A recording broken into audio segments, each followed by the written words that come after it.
Hi, it's Daniel. And Jenny. And we are here at Wild Rivers for their Season Pass Holder Preview Day on Sunday, May 5th, 2024. We're going to go inside, check out all the slides, see what's new for this season in 2024, and let you know what you need to know before visiting. They officially open Saturday, May 11th on weekends. Make sure you check their calendar at wildrivers.com to see what their park hours are and when they are open throughout the season. Let's go have some fun. One thing worth pointing out is that Wild Rivers is very strict on what you're allowed to bring in, and they do not allow any outside food, so if you do want to bring your own food, you'll need to use the picnic area located right outside the park entrance. So when you enter on your right, that is where you will find two of the family raft rides. That's Aquaconda, the closer one, and Bora Bora Boomerango is the orange one. Those are family raft rides. Next to that is the tower with all of the two-person tube raft slides. And then over here, just past the Dippin' Dot station, is where you will find the other family raft rides. On your left as you enter, you will find some showers and changing rooms. There's a water fountain and water refill station. There's also your lockers. So they have several different size of lockers. It's probably going to be hard to see the screen here, but this season the pricing is $18 for a large locker and $23 for a jumbo locker. Here you can see the jumbo is here and the large is to the left of that. So those are the two different sizes of lockers. Another important thing to note is that this park is completely cashless. They do not have ATMs available to pull out cash, so you definitely need to have some type of electronic payment. They do accept credit cards, they accept Apple Pay, and any type of watch payment as well. If you did bring cash or don't have a credit card available to you, right next to the entrance you will find this kiosk here where you can put cash in and get a prepaid debit card to use throughout the park. Also next to the entrance, you will find different souvenirs and items that you may have left at home. So they have a candy dispenser thing where you can fill up tubes with this flavored sugar. They have hats if you've forgotten hats.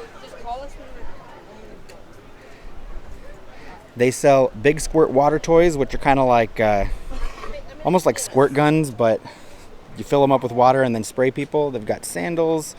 They've got phone cases, and inside all sorts of towels, shirts, swim trunks, you name it, they've got it.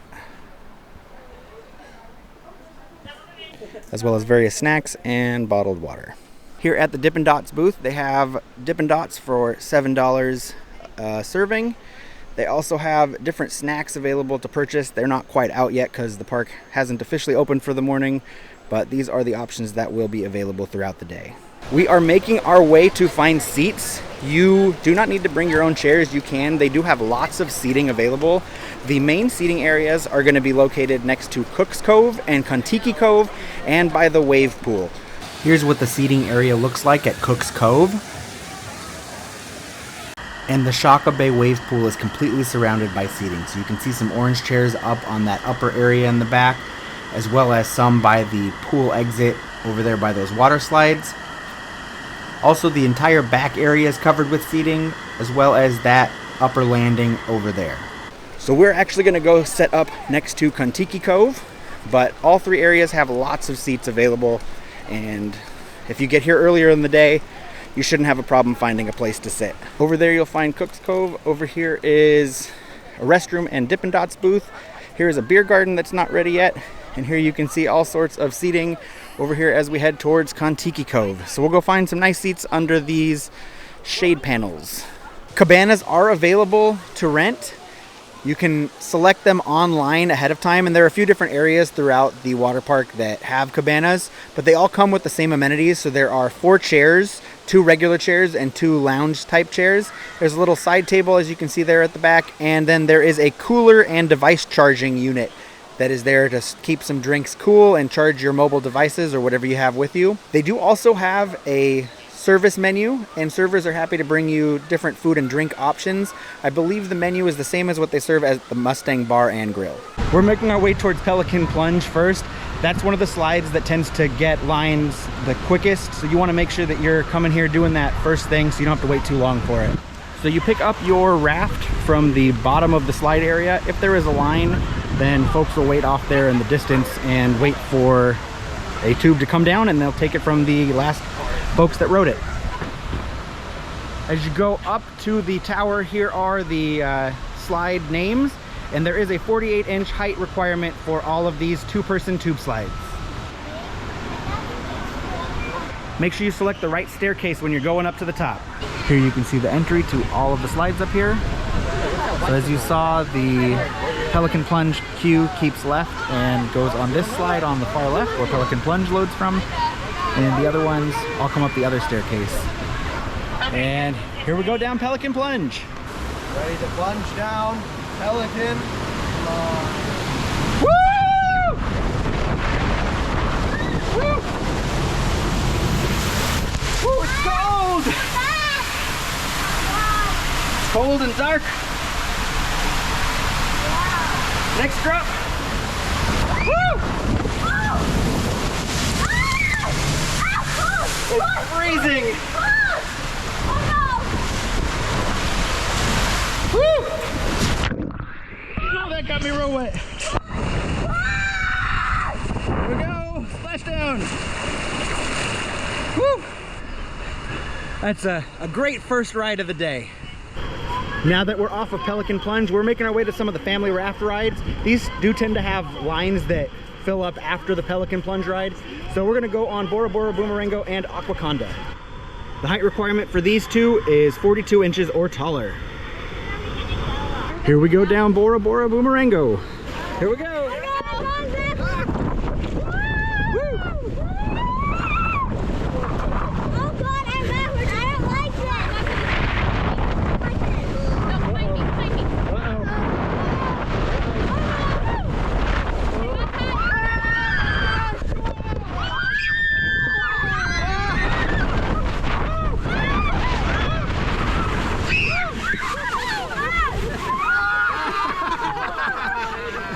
Now we're gonna go on Aquaconda.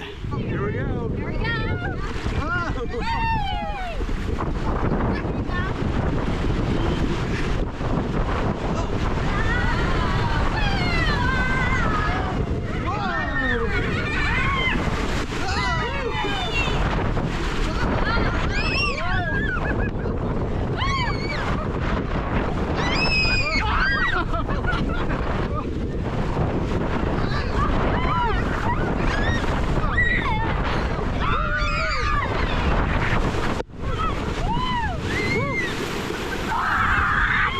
There was a lot of airtime on that one. That one was nuts, but a lot of fun.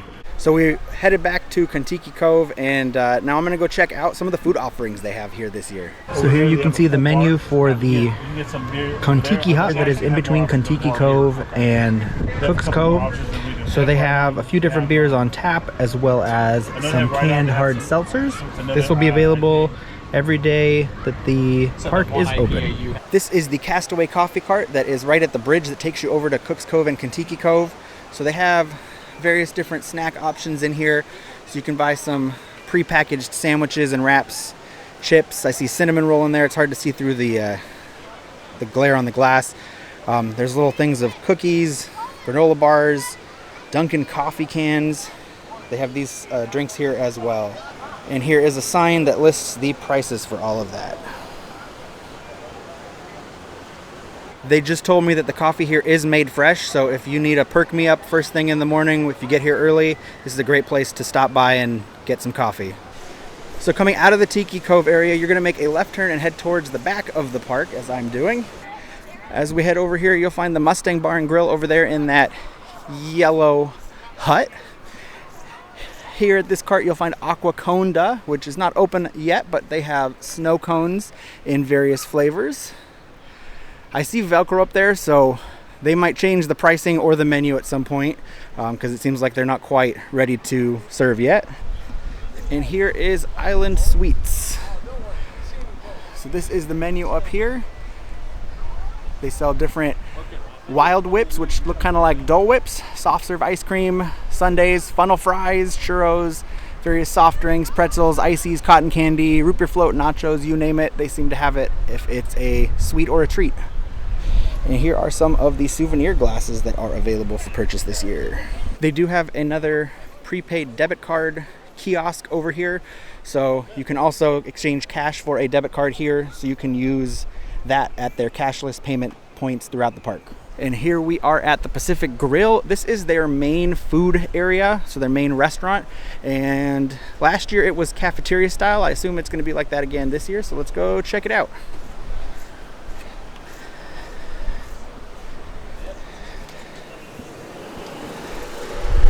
So here we go. You can see everything that they've got. They have two sides to the restaurant. So on busier days, they will open both sides, but right now, because it's Passholder preview day and it's not super crowded, they only have this one side open. Let's look at everything they have up close and try and get you some prices. So you can grab some trays as you enter, and then they've got some flavored cotton candy, various chips. Here is their souvenir cup. So here is what you get. So there is a one-day refillable option for $21. If you purchase 2 or more, it's $18. You can get a season refillable bottle for $49, but Gold and Diamond Pass members get it for $45, or you can just get a souvenir bottle without it being refillable for $16. It looks like you can refill them at a few places throughout the park. There's more chips. Here's some grab-and-go fruit and salads. So they've got fresh fruit. Looks like everything on those top 2 shelves is priced at $7.25, except for those wraps, which say they are Southwest Buffalo chicken wraps at $13.25. They've got various salads at $11.25 and $13.25. So chicken Caesar on the left is $11.25. Chinese chicken salad is $11.25 in the middle, and Southwest chicken chipotle salad is $13.25 on the right. They also have Uncrustables in grape and strawberry flavors for $4.50, Jell-O for $3, snack packs, chocolate puddings for $3.25, applesauce for $3.25, apple slices for $3, and a giant Big Papa pickle for $7.25. The other refrigerator has the same items. Full-size cheese pizzas and pepperoni pizzas, as well as individual size cheese and pepperoni pizzas. Here's the rest of the items they have on the hot food area. The menu seems to be pretty much the same as what they offered last year, so no radical changes. Everything that we tried last year was good. The chicken tenders are definitely a kid favorite. These screens up above the buffet line show you all the pricing for everything, and it cycles through, so let's take a look at that for a minute. You can pause it if you need to in order to see what it is that you're interested in. So some of this stuff is what's actually in the refrigerator, and some of it is what's here at the hot food area. So you can see the different options that they have and the pricing for them.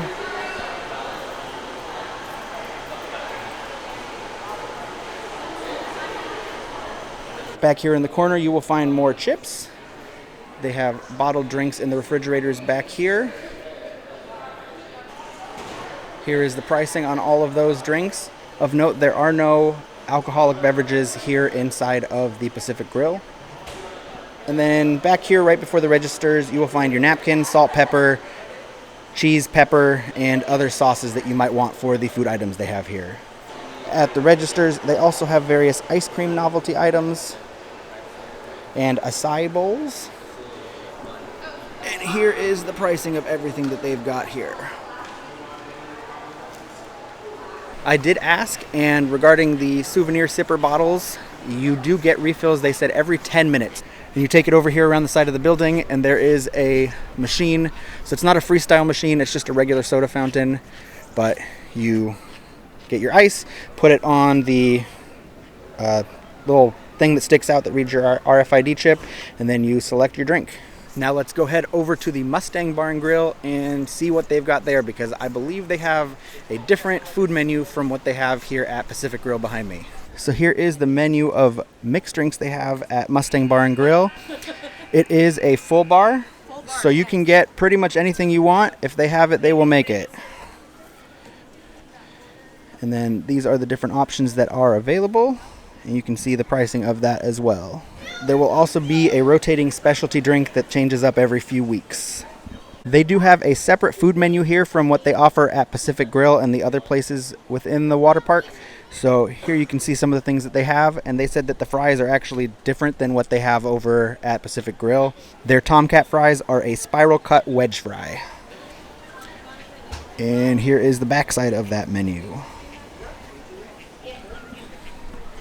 So it's a little sneaky, but the other drink refill station for your souvenir sipper is actually right here next to the restrooms, or attached to the restroom building. And that's where you can go ahead and refill your souvenir sipper if you are over here by Cook's Cove or Kontiki Cove. That one was on the side closer to Kontiki Cove, but there's also one here on the side that's closer to Cook's Cove. We've decided to do Tomcat Racers, which is their mat racing slide where you go dive down face first. It has a 42-inch height requirement. So here we go down Tomcat Racers. Woo! It scritches you in the face. Here we go. Woo! Woo! We aren't sure why, but Tala and Mono, which are the two body slides over here, they are not open right now, but those are two very fun slides that have a 42-inch height requirement. The other slides here are the Tahitian Toucan, which are these two near ones, and the Bombay Blasters, which are the two far ones. Those have a 48-inch height requirement. We are now gonna go on the two-person raft slides, so we're gonna head on up the tower and see what we feel like going on first and see how many of them we make it onto. And when you do get to this staircase, make sure you're keeping right if you want to do Tiki's Revenge, and keep left for the other three slides. So we decided to do Tiki's Revenge, and we kept right. Just be advised, if you're coming and you're doing this, pack your patience. The signs aren't always obvious, and not everybody always pays attention to them. So when you're up here, be prepared for people to try and go on Tiki's Revenge that were in the other line, and vice versa, people who are in the Tiki's Revenge line that want nothing to do with Tiki's Revenge. But Tiki's Revenge is probably my favorite. It has that fun feature in the middle where you spin around the center and then finally get sucked into the last part of the slide. So that's what we decided to do first, and once we get up to the top, we'll go down it and have some fun. Here I go!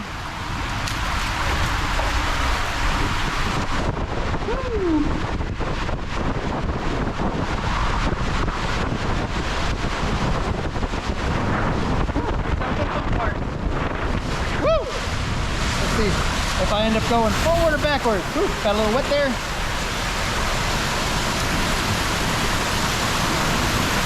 Well, going around for another spin. I gotta push myself forward a little bit.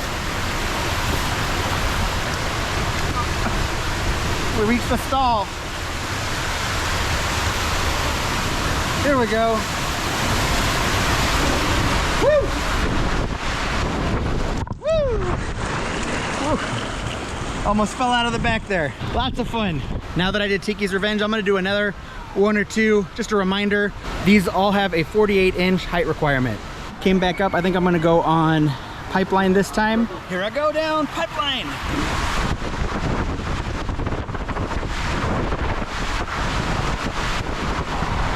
I think this is the least intense of all of them.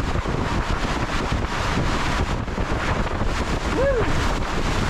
Picks up a little speed here at the end, and then a splashdown. All the slides are fun. Like I said, I think Pipeline is probably the tamest of all the ones on this slide tower. After doing two more of those two-person tube raft slides, I'm gonna head back to Kontiki Cove and rest for a little bit. If you wanna see what any of the slides look like that we haven't gone on today, go ahead and click on the link up in the corner above. We went on every slide last season, and the slides have stayed the same. So if you wanna see what those all look like, go ahead and click on that. Just wanna give a quick little tour here of Kontiki Cove. So here there are three sort of swing bucket type swings to sit in.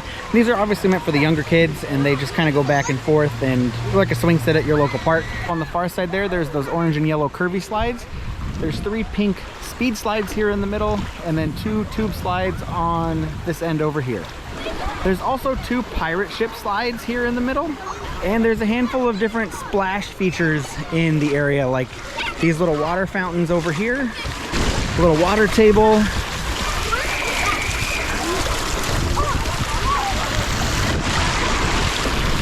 some fish that spray out water, One thing worth pointing out is that the slides here in Kontiki Cove do have a height requirement. You must be between 36 and 54 inches tall to ride the slides in Kontiki Cove. Cook's Cove is another fun place to play around for the kids. There's lots of water slides, and you can see what they all look like if you click on the video in the description down below.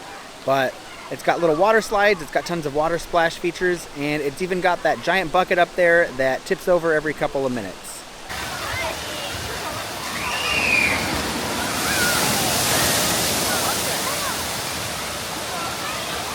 We're gonna take a little trek through the lazy river next. I think we're kind of wrapping up for the day. There is no height requirement or limit for the lazy river. They have plenty of inner tubes throughout, though they do get all taken on a busy day.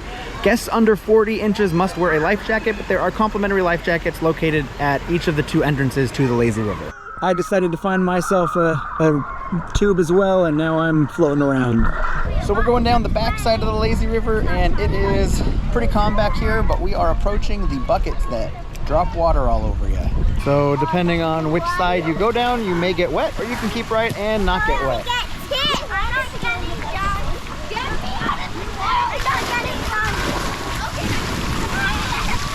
We've decided to go play around in the wave pool. I'm making my way deep so I can ride some waves on an inner tube. If you are under 48 inches, you do need to wear a life vest, and you are not allowed past these red lines on the side wall. So just be aware of that if you are coming. I'm not sure how often they set off the waves in the wave pool, but there are breaks in them, and that gives you plenty of opportunity to head out and head deep so you can enjoy the waves as much as possible. So I'm just waiting for the buzzer to sound and the waves to start. Here we go. So you're kind of at the mercy of wherever the waves take you. So it starts off a little slow, but it gets pretty intense pretty quickly. If you put effort into it, you can stay pretty deep for a while, but I'm just kind of lounging and letting the current go wherever it wants to. So I'm getting shallower and shallower here. Thank you for joining us on our pass holder preview day here at Wild Rivers. I think we are all done, and we had a lot of fun. I think the big feedback that we have is to pack your patience, because on the busier days, it can be slow going on some of the slides. Definitely double check all of the water park rules before you come here. They have some that are oddly specific or just strict in general, so make sure you're not bringing stuff that you're not allowed to bring in. They do have a picnic area right outside of the park, so you can leave stuff in your car, go out, eat, come back in, but they are very strict about not bringing the food in. Don't be surprised if you see something on their website and it's wrong, or something that you knew about from before has changed. They are just, for whatever reason, not great at communicating those changes, so bring your patience and don't get too upset if things aren't as you expected them to be. If you found this video helpful, and we hope you did, please give us a big thumbs up. We really appreciate it. Don't forget to subscribe for even more videos. And we hope we put you in a magical mood.